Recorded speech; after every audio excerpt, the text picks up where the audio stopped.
அன்பருக்கன்பனே யாவையுமாம் அல்லையுமாம் சோதியனே துன்றுளே தோன்றா பெருமையனே ஆதியனே அந்தம் நடுவாகி அல்லானே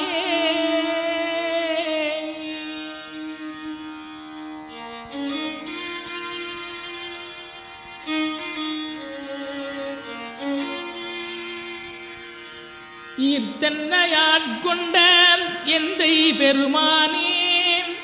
கூர்த்தமெஞ்ஞானத்தால் கொண்டுணர்வார் தங்கருத்தில் நோக்கரிய நோக்கே நுணுக்கரிய நுண்ணுணர்வே போக்கும் வரவும் புணர்வுமிலா புண்ணியனே காக்குமம் காவலனே காண்பரிய பேரொளியே